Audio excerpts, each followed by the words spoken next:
Hola oyentes de la Radio Sefarad y bienvenidos nuevamente a las edades del totalitarismo, como siempre con el historiador argentino Ricardo López Gotti. ¿Qué tal, Ricardo? Hola Jorge, ¿cómo estás?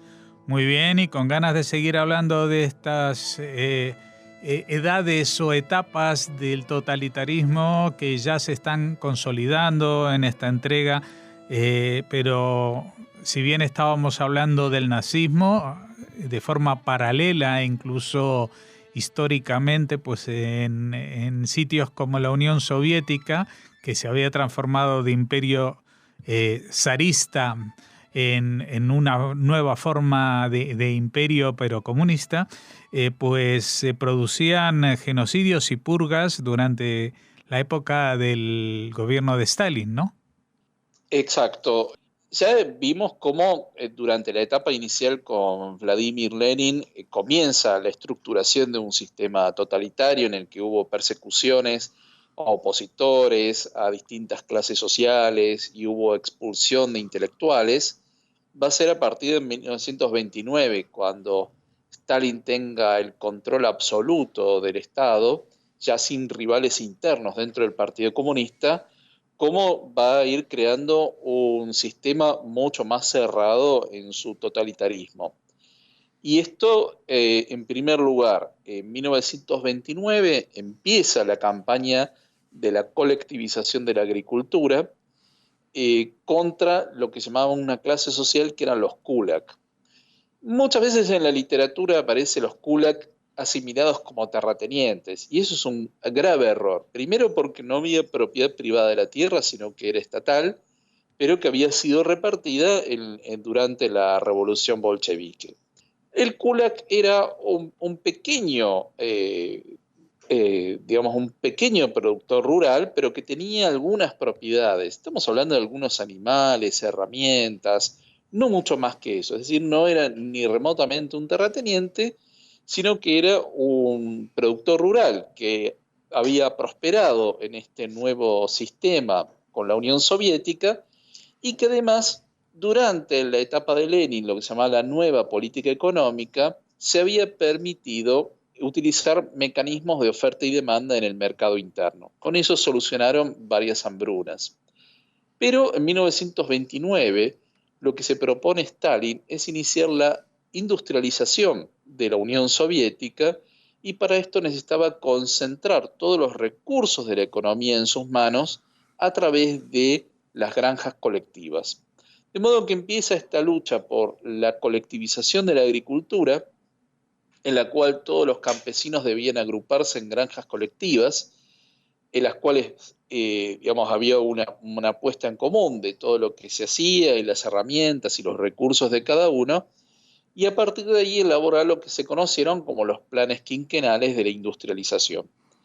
En esta lucha contra el kulak, que se lo definía como un enemigo de clase, comienza una verdadera guerra intestina dentro de la Unión Soviética, en la cual al kulak se lo empieza a perseguir como enemigo de clase. Hubo deportaciones masivas de kulaks de regiones más productivas a otras menos productivas, es decir, se los enviaba con toda su familia a otras regiones dentro de la Unión Soviética.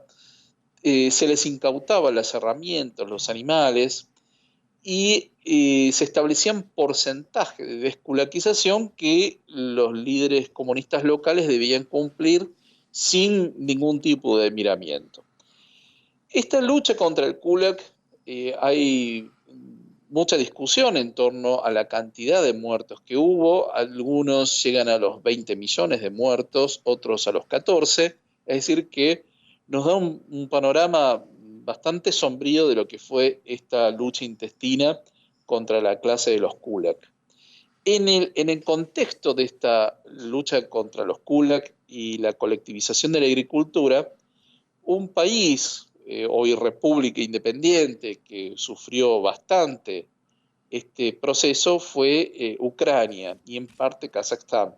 En Ucrania se da lo que se conoce hoy como el genocidio ucraniano o el Holodomor, en el cual se estima que murieron por lo menos 8 millones de ucranianos en una hambruna artificial completamente provocada por el gobierno soviético, porque lo que hizo el gobierno soviético fue aislar a estas comunidades ucranianas para que no recibieran alimentos y en consecuencia murieran por hambrunas.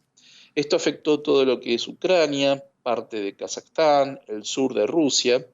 Muchas de estas personas fueron deportadas a los campos de concentración. Y acá hay que agregar otro término muy conocido, muy popularizado por Solzhenitsyn, que fue el del Gulag. El Gulag era la dirección de campos de trabajo correccional y colonias. Porque el campo de concentración soviético, y esto lo hemos mencionado varias veces en comparación con los campos de exterminio nazis, el campo de concentración soviético teóricamente lo que buscaba era una corrección a través del trabajo. Es decir, se entendía que el enemigo de clase debía ser reconvertido en un proletario a través del trabajo forzado en condiciones extremas, o sea, muchas veces trabajando en la zona del Ártico o en regiones muy inhóspitas de la Unión Soviética, trabajando 14, 16 horas por día en minas, en la construcción de ferrocarriles, de canales, y después de 25 años, si lograban sobrevivir a esas condiciones absolutamente inhumanas, ahí se los reinsertaba en la sociedad soviética como verdaderos proletarios. Que eso es un poco lo que cuenta Orwell en 1984. Este sistema Gulag, que después es conocido como el archipiélago Gulag por la distribución de varios campos en toda la geografía soviética, era manejado por lo que se llamaba la NKVD, que era la Seguridad Interior de la Unión Soviética, que era el comisariado del pueblo para los asuntos internos. Tampoco sabemos cuánta gente murió en estos campos, porque obviamente no disponemos de muchas estadísticas, pero muchos murieron por enfermedades, por agotamiento físico, y muchos por, asesinatos internos dentro de estos campos, pero aún no tenemos todos los archivos abiertos para conocerlos. Entonces, por un lado, esta lucha contra el Gulag, paralelamente se establece en 1930 el sistema del Gulag, y ya en los años 30 tenemos las grandes purgas del estalinismo. Stalin era un personaje muy paranoico que veía conspiraciones en su torno permanentemente y no tenía ninguna vacilación en eliminar físicamente a todos sus rivales, acusándolos de conspirar contra la Unión Soviética. Estas grandes purgas que tuvieron básicamente lugar entre 1936 y 1938, incluso se llevaron a directores de la NKVD, es decir, a aquellos mismos que habían puesto en marcha estos mecanismos de persecución, luego van a ser condenados y fusilados por la propia Unión Soviética. Estas purgas comienzan en 1936. Stalin acusaba de grandes conspiraciones en su contra, conspiraciones en las que participaban actores políticos completamente disímiles entre sí, es decir, desde Gran Bretaña, la Italia fascista, la Alemania nazi, con el trotskismo, y obviamente que todo esto eran coordinados para sabotear la economía soviética. Entonces, se hacían grandes juicios en los cuales a los testigos se los quebraba psicológicamente antes, para que los juicios, que eran muy breves, y el acusado conocía al abogado en ese mismo momento en el tribunal, y el abogado lo que aportaba eran pruebas en contra del acusado, es decir, no lo defendía, sino que lo hundía aún más. Y en estos juicios, que se transmitían por radio y tenían una gran cobertura en los medios de prensa soviéticos, que estaban todos en manos del Estado, lo que se hacía era crear un ambiente de una gran paranoia y de persecución.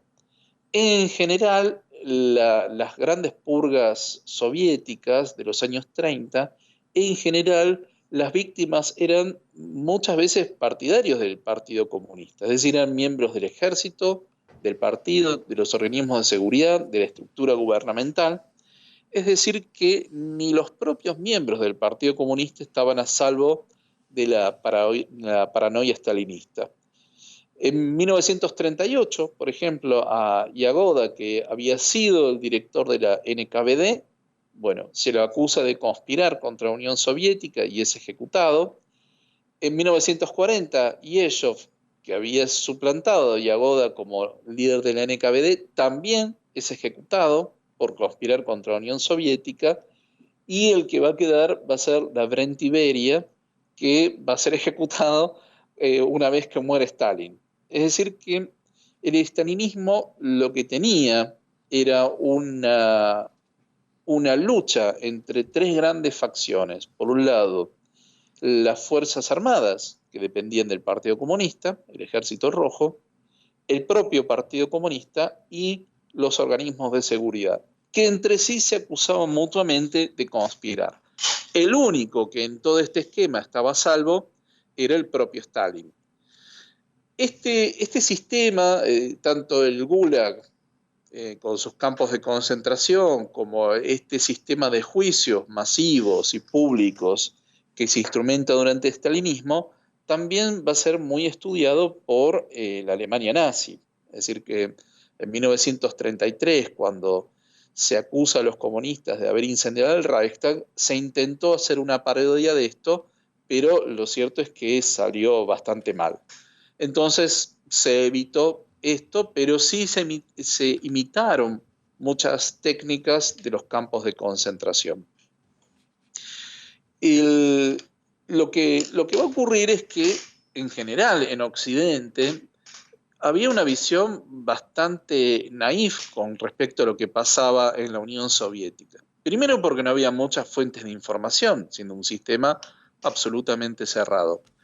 Pero por otro lado, la propia Unión Soviética había creado un organismo que invitaba a muchos intelectuales a viajar a la Unión Soviética y llevarlos de paseo por distintos lugares. Y acá invitaban a intelectuales de la talla de Romain Rolland, de George Bernard Shaw, Wells, el autor de La Guerra de los Mundos. Se los invitaba a recorrer, obviamente se les hacía todo un itinerario en el cual visitaban fábricas, se veían obreros contentos, o iban a orfanatos y veían a los niños muy felices, y visitaban aldeas. Era toda una puesta en escena de propagandista para que en Occidente se creyera que la Unión Soviética era un país muy próspero, que tenía una industrialización acelerada y que se vivía en la más absoluta armonía, salvo algunos personajes que lo único que buscaban era sabotearlo. En rigor no sabemos cuántas personas murieron en estas purgas y en los campos de concentración ni en la desculaquización, pero las cifras son verdaderamente abrumadoras, a tal punto que en 1936 se hace un censo en la Unión Soviética y los resultados de ese censo no se dieron a conocer, fueron quemados, y de hecho se sancionó a los censistas porque lo que ocurría es que faltaban muchas personas. Y esto además trajo graves consecuencias para la estructura gubernamental, en las artes, en las ciencias. En el mismo ejército fueron descabezados muchos altos mandos del ejército, con lo cual esto puso una situación muy débil a la Unión Soviética frente a la creciente amenaza de la Alemania nazi en los años 30. De hecho, este fue uno de los motivos por los cuales Hitler pensaba que la Unión Soviética era sumamente débil y por eso iba a ser muy fácil invadirla, y también fue el motivo por el cual Stalin buscó un tratado de paz con Hitler en 1939. Uh-huh.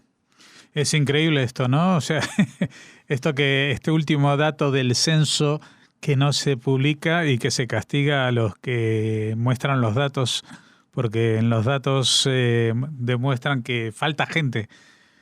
Claro, en 1956 va a haber una autocrítica de Nikita Khrushchev, muy famosa en el 20º Congreso del Partido Comunista Soviético, en el que él señala los crímenes cometidos por Stalin contra miembros del partido. Esta autocrítica, que en principio se suponía que iba a ser secreta, bueno, cobró gran notoriedad mundial, alguien filtró esta información. Pero fíjate cómo es que él lo circunscribía, Khrushchev, a los miembros del partido. Los otros que habían muerto no había ningún remordimiento al respecto. Uh-huh. Pero sí se sabía que había habido una gran cantidad de muertos y un ambiente de gran paranoia en toda la Unión Soviética, en donde nadie estaba a salvo. Uh-huh. Bueno. Luego, después de la Segunda Guerra Mundial, a estas conspiraciones se le agrega un nuevo elemento, que era el sionismo.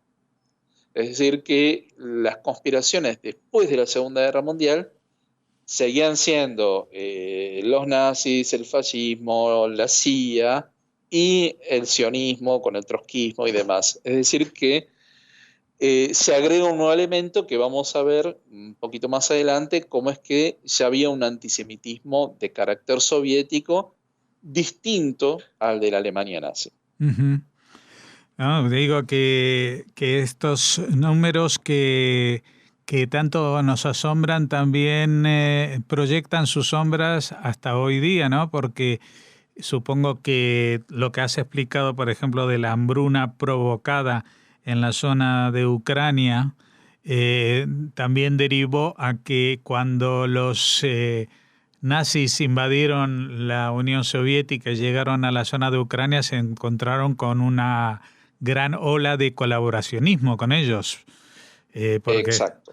Y por supuesto, y a raíz de eso también hasta hoy día, aunque se mantuvo el status quo durante unos años de la posguerra, pero hoy día este enfrentamiento que mantienen Ucrania y Rusia, en este caso ya no la Unión Soviética, pero sí Rusia, que tiene ese trasfondo de la época nazi y más atrás de la época soviética, ¿no?